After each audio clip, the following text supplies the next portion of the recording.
Okay, we're going to go ahead and get started. Thank you all so much for being here today. This is our In the Wait Site Champion Roundtable, and we have a really special guest this morning that we're excited about, and hopefully some valuable content for all of you. We always like to start off really reminding ourselves of how rare donation is and how really lucky we are to all be involved in this process, and just remembering the generosity of the person at the center of the process, which is the donor. So I know we all see that each time that we participate in a donation case, we see that generosity lived out multiple times in multiple fashions. So today we'll go through the critical need and a little bit of a review of the End the Wait campaign. We have a special Connect to Purpose speaker, Deanna Whittock. She's the mother of a liver recipient. She'll be sharing her story. And then we want to focus on some of the work that we've been doing around the rapid cases. We have two different case studies to review with you all today. And we'll look at some of the data and the impact that that's been having on our outcomes. We'll touch on a new process that we're doing called donation rounding, and then wrap up with next steps. So just to review a little bit about our waiting list, we go through these data points fairly regularly throughout the year, but as of September, there are over 1,500 patients across our region waiting for transplant in the 5 transplant centers in Washington. And just this year, we've had 689 people added to those waiting lists. And that represents 569 people that are listed for transplant in Washington that have actually received a donor received an organ from either a deceased donor or a living donor in 2023. So you can see that there's more people waiting than have received the organ. So it's critically important that we do all we can to help get those people transplanted. And the last point really drives home that there's 49 people who were listed for transplant in Washington who have died this year. And those are stories that we likely won't ever hear in this room. We won't know who those people were. We won't know those 49 individuals who have families and friends that no longer have them with them. So it's really important to remember that those 49 people were depending on us to do all that we could to help save their lives. And that those 689 that are being added to the list this year and over 1,500 that are already waiting are looking to all of us to try to ensure that our processes are rock solid and that we never, have an error that would lead to a donation not happening. And the good news is that we're doing really well with that. And this really demonstrates how well we're all doing. So in January to August of 2022, you can see the representation of how many lives were saved. And you can see the difference in the representation between January and August of 2023. So each one of those green figures represents 10 additional lives that were saved in 2023 over the numbers that were in 2022. That is an additional 142 organs for transplant. That's 142 more lives that were impacted and saved because of the work that we've all done. And this represents a 34% growth in the lives saved from 2022 to 2023 in the same time frame. In July 2023, we had the highest month that we've ever had. I'm sorry, I was looking at the wrong number. The number in July alone was 142 organs for transplant, not over year to date. So you can see the difference there. 586 is the lives saved in January to August of 2022, and 788 lives saved January to August in 2023. And our record-breaking month in July represented 42 organ donors and 142 organs for transplant. That's incredible. These are numbers. I've been at LifeCenter a really long time, and these numbers are things that years ago we thought would really be impossible. But together, and because of all of our work that we're doing together, we're seeing these numbers, and we're seeing consistent improvement across our entire service area with more and more donors and more lives saved month over month. And that really is a testament to all of the work that you're doing in the hospital and the great partnership that we have with you and LifeCenter. So why are we getting these results? And as you know, the End the Wait campaign objectives and goals have been in place for a while now. They're fairly straightforward, connecting with families, eliminating early extubations, and honoring donor decisions. So starting with connecting with families, you all know that we've been changing our process slightly to connect with families at an earlier time to make sure that we're connecting with them at the time that they may be in a position to best make decisions about donation. And that is our work with initial donation consults. And we have seen great results with that. We've been doing it consistently for over a year now. And year to date, we've seen an authorization rate of 74% when we do an IDC as compared to 57% when we don't. So our goal is really to ensure that we don't miss any opportunities for that timing, for timing that connection with families at the right time for the families. In terms of eliminating early extubations, this is really work that all of you all have done with your key initiatives. And in 2021, 9% of all referrals had early extubations. In 2022, 7% did. And through July of 2023, only 6% did. So that is, we're moving down slowly but surely in terms of eliminating the early extubations. And we know that that is a difficult task. It is very hard to make sure that every single time that referral is made prior to extubation, but we're seeing really great progress year over year related to this campaign. And one of our biggest successes is honoring donor decisions. So in 2021, we had 48 patients that were registered donors that did not move forward, which represented 16% of our potential. 2022, we had 38, which was 15%. Year to date in 2023, we've had a total of 11, which is only 5% of our potential. So we know that you all have done significant work, and we've done a lot of work internally to ensure that we are moving forward when a patient has registered their decision to be a donor, and we are really seeing amazing outcomes with that through the work that you're all doing and the policies and procedures that you've put in place, the education that you've done, the collaboration when we do have a family who's resistant to that donor registry. And just this week, our aftercare program was sharing internally some letters that we've received from in communication we've received from both a family member and a recipient on a patient that was in opposition to donation, and how the mom is now really thankful that it did happen, and the recipient had actually been waiting for almost 26 years. They had been sick with kidney disease. So as a child, they were diagnosed, and then it took them a really long time to get their kidney, and they are beyond excited and have already written to the family. So those are stories that happen that we may not see or may not know when we're really navigating those difficult situations with a opposition. But it really does impact the families and the recipients at a later point once they, get out of that acute trauma that they're experiencing with the grief. So that's a high-level overview of how we're doing, which the news is all good. We're working really well together. We're seeing really good outcomes with each of our goals and objectives. So I'd like to turn to Deanna Whittock, who is our special speaker today. She is the mother of a liver recipient, and she's going to share with us her story. Deanna? Thank you, Rachel. My name is Deanna, and I'm here to tell you about my son, Jake. When I took Jake to his pediatrician for his 2-month well baby checkup, I was looking for answers. He had been vomiting, so I put him on a lactose-free formula. The doctor sent him for immediate blood tests. I cried as the technician poked his heels for blood. I thought that was the worst it could get. Little did I know what was to come. The next morning, our pastor baptized Jacob in the dingy hospital room, absent of any extended family and friends. Although I firmly believe a child is always in the arms of our Lord, we weren't taking any chances. We were on our way to Denver Children's Hospital soon after. Naively, I still told myself that the doctors would put Jake on a medicine and he would be a normal baby again, and we would be home in a few days. In Denver, we were told that Jake was born with biliary atresia. It's a condition in which his bile ducts had failed to develop.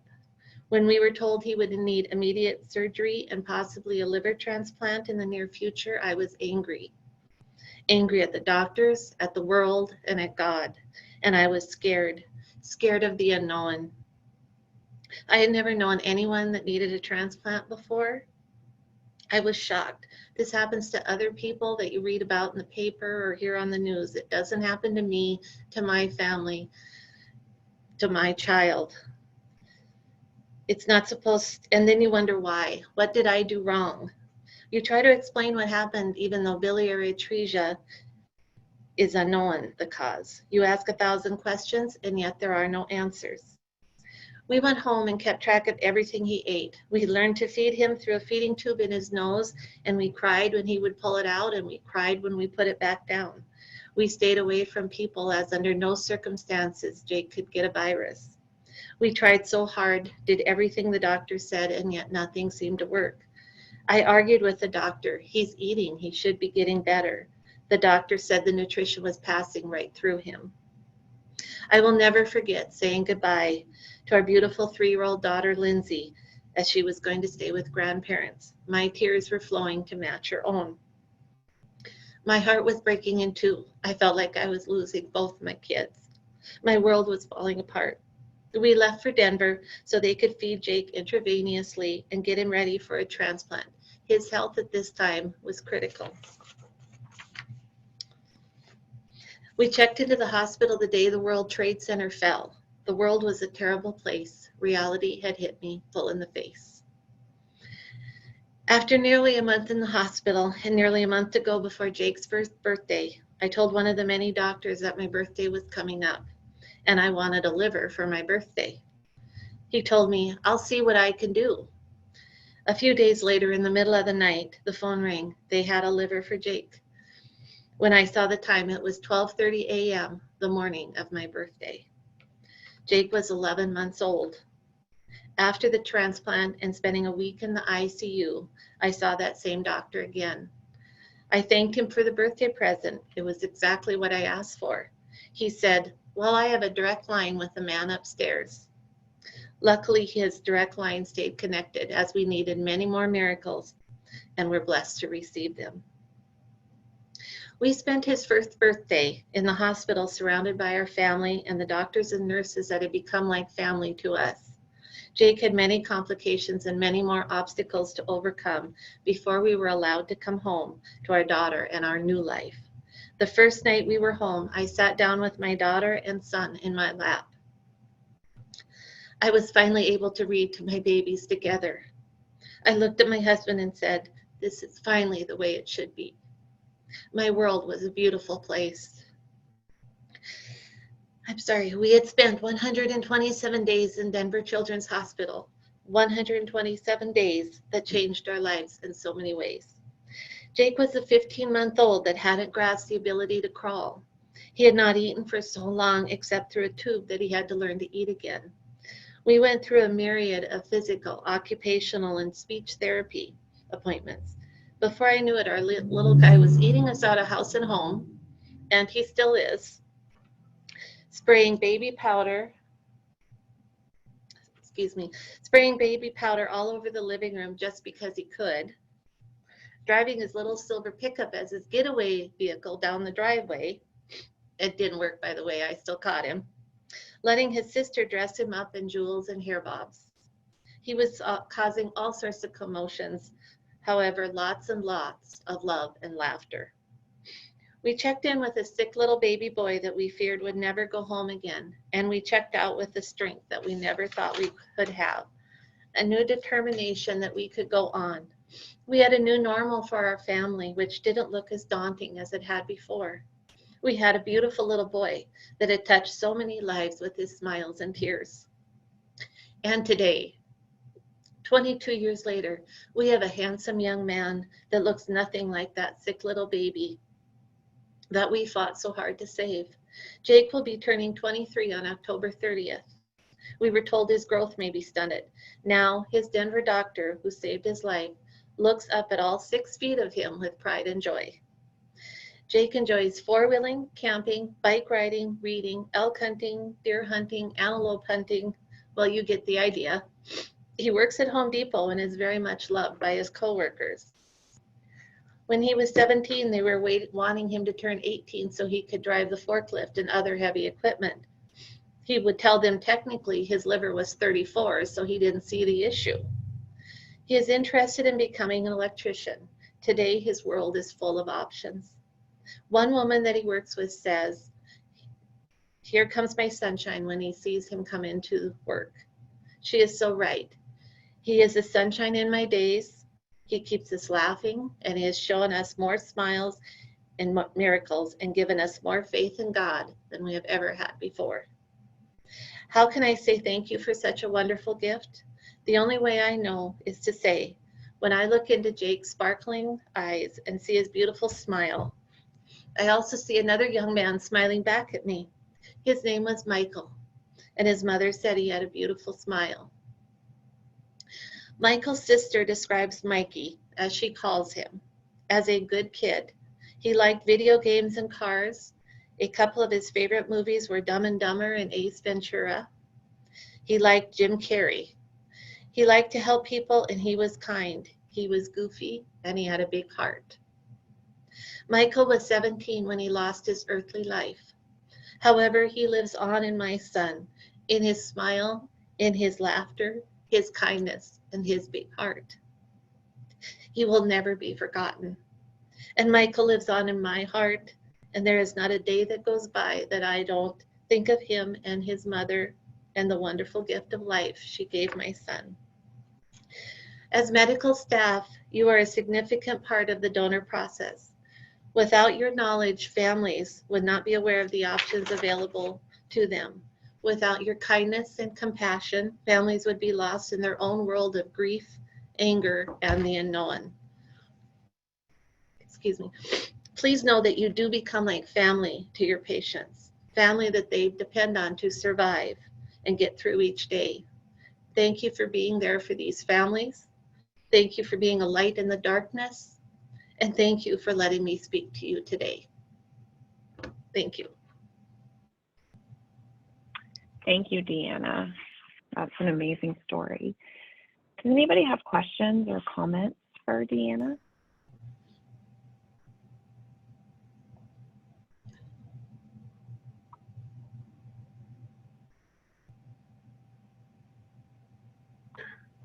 I just wanted to briefly say that in case you were curious about the photos up there, that is Jake in the middle, as well as on the right with Deanna there. And Deanna was actually, we held a donation celebration event in Billings the other weekend, and she was our featured speaker there as well. So she's done a lot of awesome speaking for us and sharing her story. And I just wanted to thank her for being here today. Thank you for having me. Yes, and we're getting some comments in the chat that say, thank you for sharing your story. Thank you for sharing your beautiful story. Thank you so much for sharing your family's and Jake's story. Thank you so much for being here and sharing. It sounds like Jake is a force of life. So that is amazing for us to get to learn a little bit about him and how Michael lives on in him this many years later. Thank you. He is amazing. And I want to thank you all for everything you guys do. We wouldn't be here without you. So thank you. Yes, we appreciate it. Wonderful. Okay, so we will move on to our next portion where we're going to talk about our rapid cases. So this was really a process that we undertook at LifeCenter over the last, I would say we started it probably last November to make sure that we would be able to honor any patient's decisions. And also we've used rapid cases in other scenarios too, where timing is just a concern. So we wanted to kind of highlight the work that we had done and then the work that you all are doing in the hospitals to ensure these rapid cases move forward. So our first presenter is going to be Carly, who is our Hospital Development Program Manager, and she is going to review a case at Billings Clinic. So I will turn it over to Carly for that. Thanks, Rachel. All right. Like Rachel said, my name is Carly Bees. I'm the program manager over here in Billings, Montana. So I'm going to share this case that occurred in August at Billings Clinic. So this patient was a 35-year-old female who was a registered donor. The patient was referred early in August after a grave prognosis was given to the family, and they had elected to withdraw life-sustaining treatment the following evening once all their family had arrived.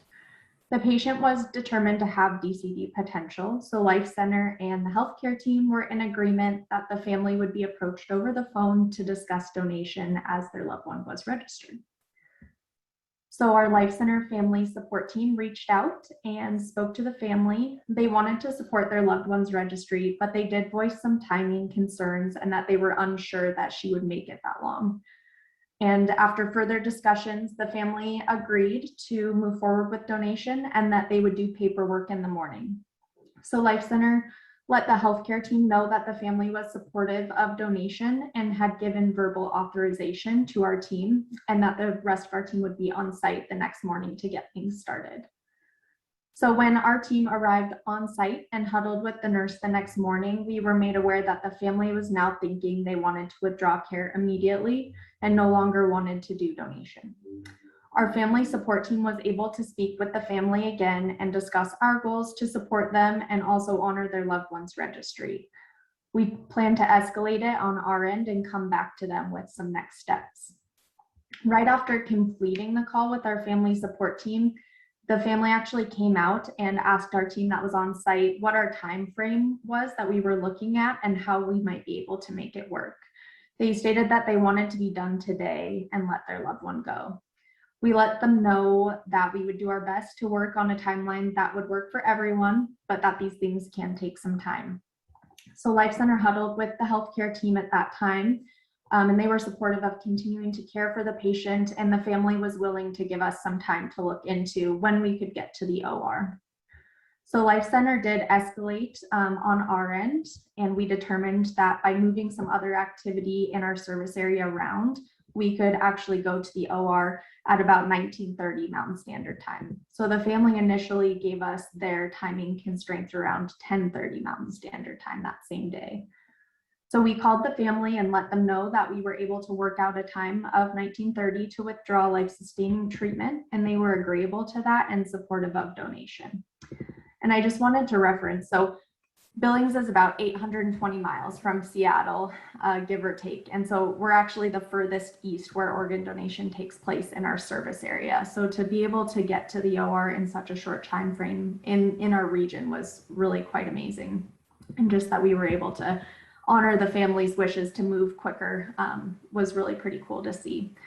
So we were able to have the rest of our team on site around 1300 Mountain Standard Time to start the case, and then our surgical team arrived a little bit later to prepare for that OR time. And the patient went on, they were able to save 2 lives from the transplantation of their kidneys. And this was really thanks to the collaboration of the team at Billings Clinic with our team at LifeCenter Northwest to allow us to move forward with this case. Thank you. Thank you, Carly. And I think I will just note, I mean, I know we've talked about a number of times on our roundtables of, you know, sometimes things in the far reaches of our service area take longer. But when we started this rapid case project, we really wanted to build a process to where we would be able to meet the needs regardless of where it was in our region. And we do still know that sometimes there may be a scenario where it is more challenging, but LifeCenter really is committed to trying to make that as few and as far between as possible. And this is a really great example of how we were able to come together, move some things around, and really ensure that the family in Billings got the same service as they might have gotten in Seattle. And we're really committed to that. So thank you, Carly, for sharing that with us.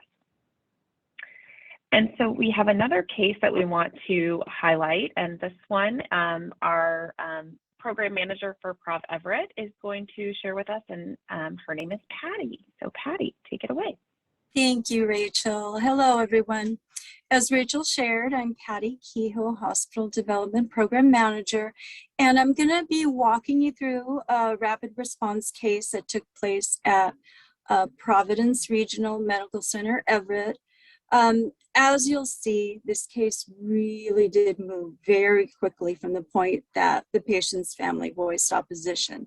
So again, I'll walk you through the timeline, and point out some aspects of the case that I think really helped make this quick turnaround happen.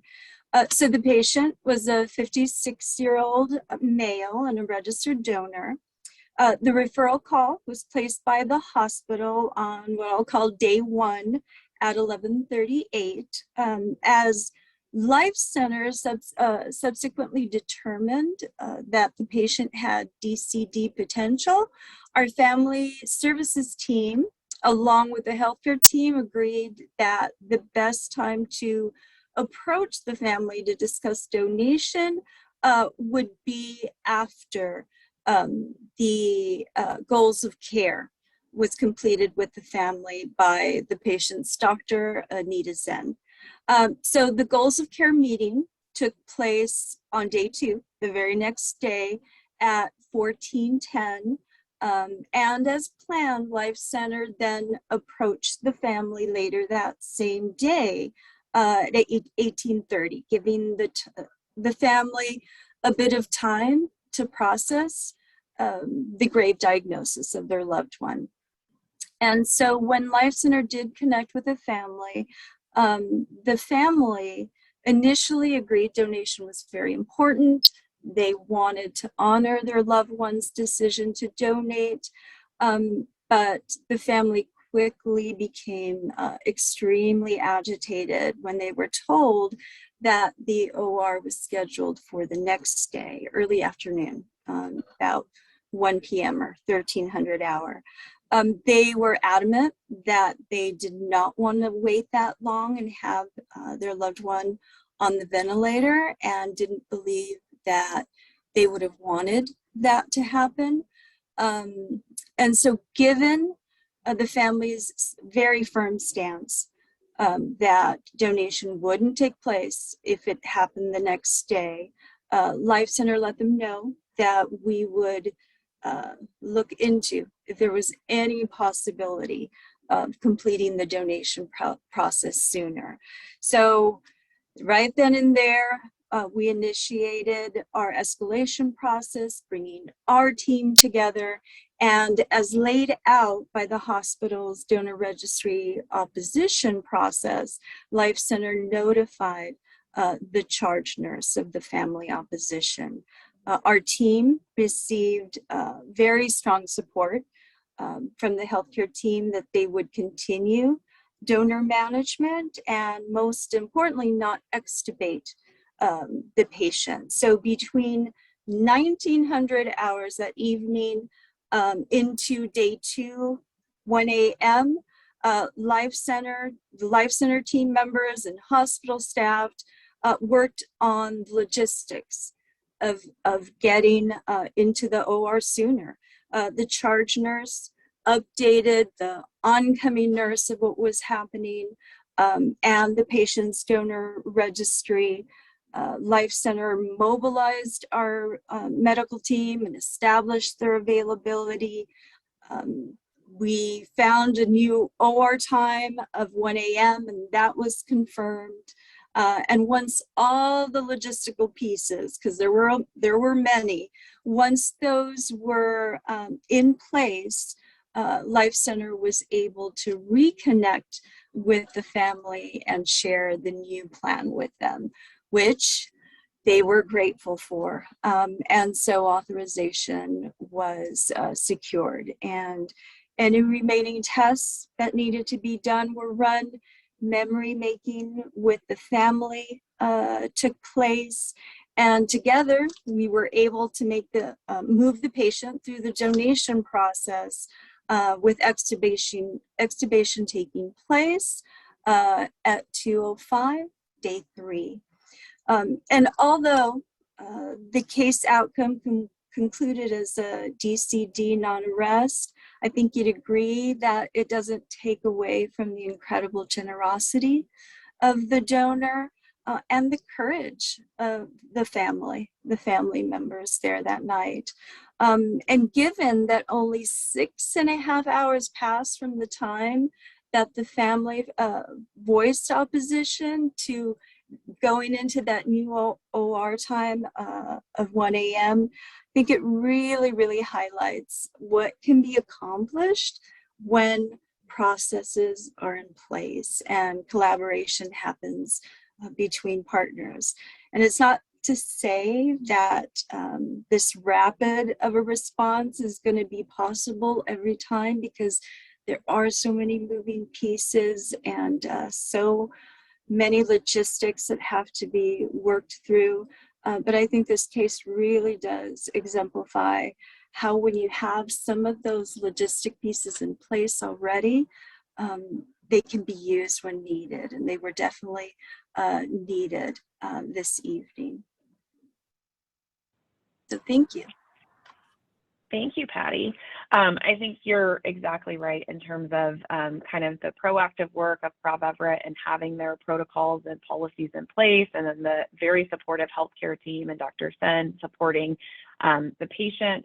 And I think also what our plan was when we started this rapid case project was we wanted to be able to go as quickly as possible and definitely within 12 hours. And so that demonstrates that 6.5 hours we were able to meet pretty close to what the family was hoping for. And sometimes there's a little bit of back and forth, but typically if we're able to come way closer to what the family wants, then we can make these work.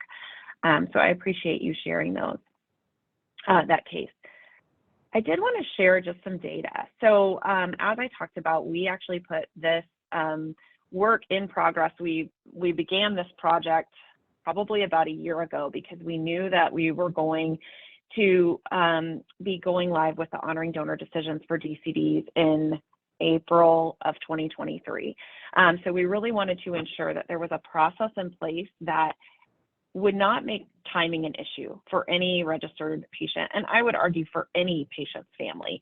We don't want timing to be a reason for a family to decline. If they had a timeline of when they were going to withdraw life support, certainly we can't accommodate timing of like, oh, we have 10 minutes.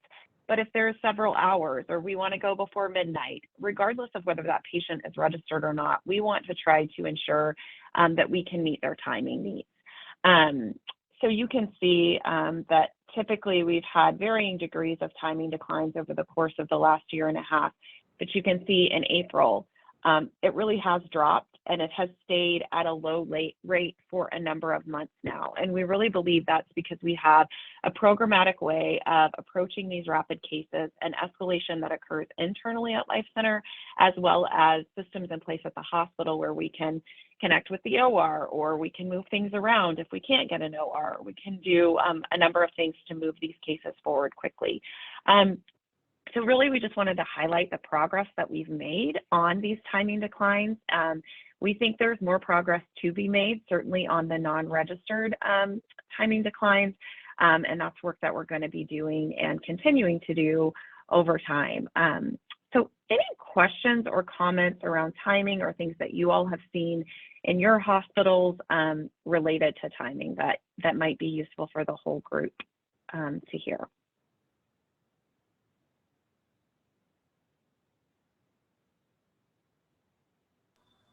This is Penny in Billings, Montana at St. Vincent Healthcare. I have a question. When we make a referral on a DCD patient, our experience is that we are told to call back if there is any change in the situation. We're told if there's any donor suitability, and then there's radio silence after that. And and it's our responsibility to call back then when the family starts swerving towards comfort measures or removal of life support. So I think our concern is that because state law requires us to move forward with donation for DCD donors as well who are registered, we think that it would be helpful for us to begin to position ourselves with the families, just to be aware if the patient is a registered donor, but we don't get that information very often. We'll get it with the brain dead people because LifeCenter is all over them. But with these folks, our experience is there's kind of, those cases don't get a whole lot of review action or discussion until we make that second phone call We're wondering if anyone else is doing it differently. So your experience, Penny, is that on brain dead, you often know they're registered, that's communicated well in advance. And on Yep. cases that we're watching for DCD, it's typically not communicated or it's not communicated often. Right. And I thought that one of the previous end of the way conversations, you guys were under the impression that our providers were being told about whether somebody was registered or not. And our providers never are told by LifeCenter unless they come on the property with, you know, or it's a brain dead kind of thing. So we're looking to have as much access to that information early in a DCD case as we do in a brain dead case, because it allows us to change the way we listen to the family. It allows us to begin to have private discussions about how we're, you know, how we're going to frame this moving forward. It allows us to assess for opportunities. And I just think that that would be helpful to us. Yeah, I remember you sharing that before, Penny, and I know that was our impression, that it was being shared. And so I'll do more follow-up on that, because I think your point is a really good one. And if we aren't consistently sharing it, I think there is a way that we could potentially improve our process on our end. I will say one thing that does happen on any patient that we do an initial registry search, if they come back as non-registered, we do go back and do a subsequent search, because sometimes we may have a spelling wrong or a birth date wrong or something incorrect. It happens. And so we will do a subsequent search, and sometimes then they come up registered at that point, which would be new information. But I think there's more we can do on our end to ensure that you're getting that information at the bedside in advance of any of those decisions, and at the closer to the time of the referral, if at all possible, at the initial referral. And also remember, Rachel, at least here at St. Vincent Healthcare, where we're on an Epic platform, there is now a note template in Epic that is non-discoverable. In other words, families can't get into the chart and see it the way they can other notes, which would give LifeCenter a way to actually put that information in there if they wanted to. Whatever coordinator is looking at the case could actually put that in the chart where we would see it.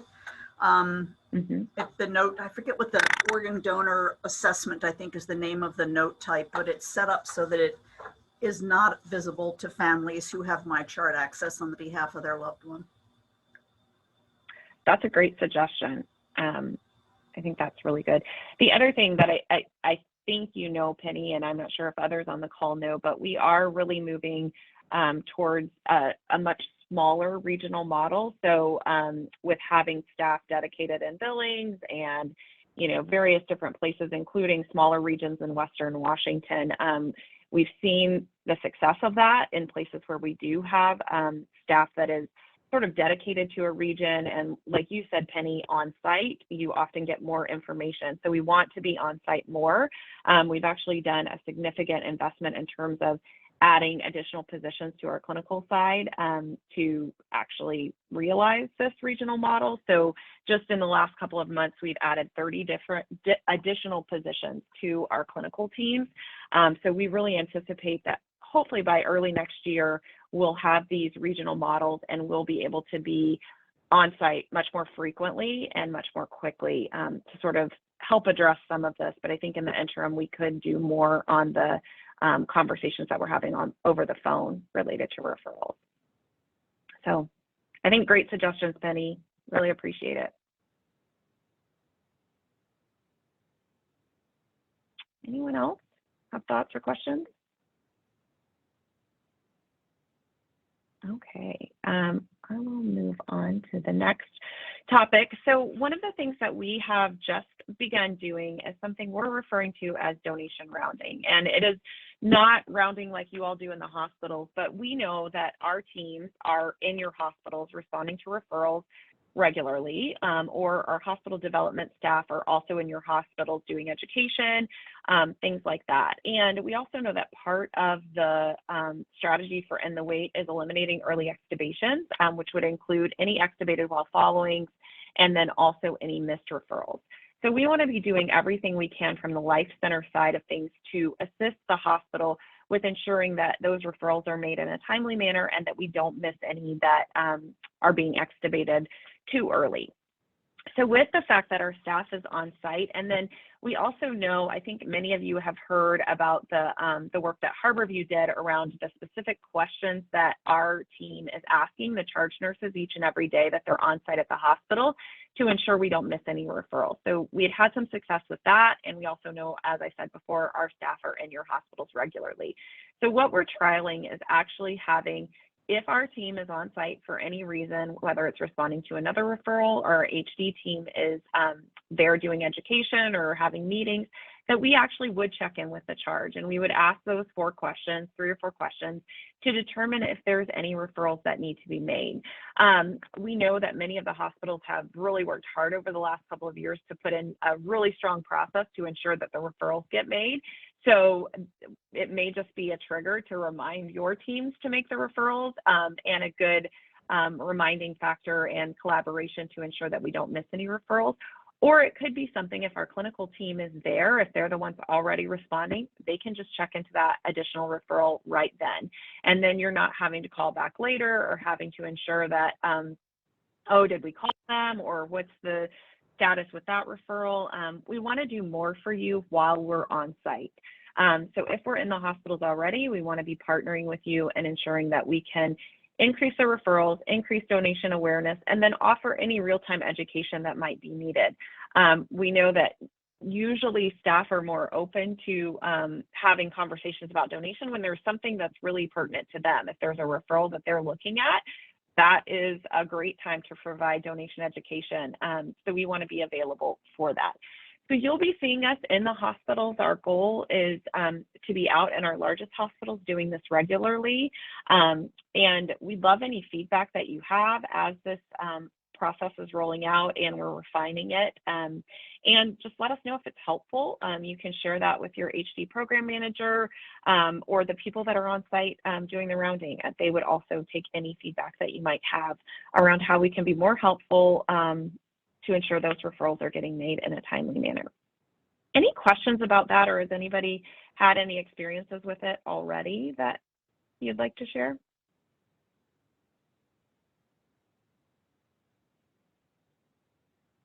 We really have just started it in like the last 4 to 6 weeks. So if you haven't had an experience yet, that's not surprising, but you might be seeing it soon.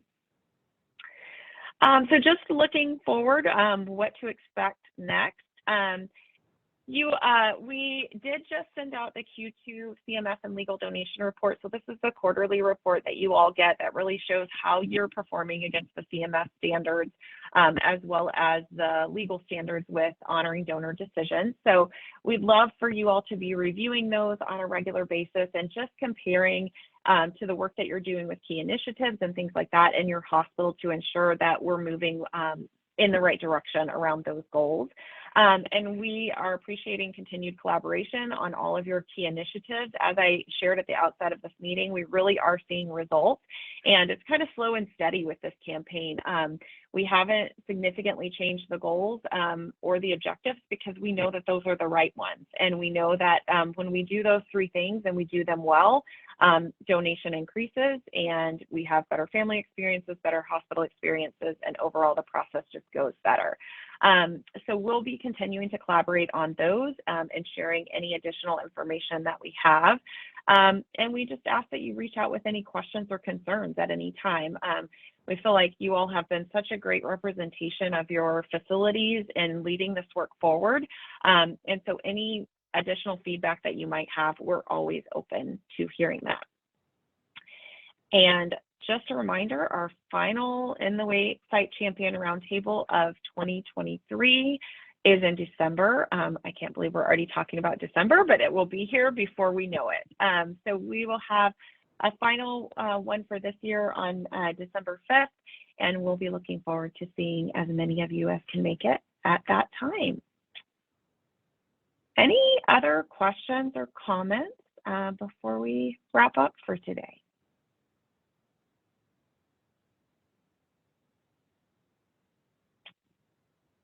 All right, well, thank you all for being here. We very much appreciate your support and your assistance with making these donation programs as successful as they are. So we will see you next time. Have a great afternoon.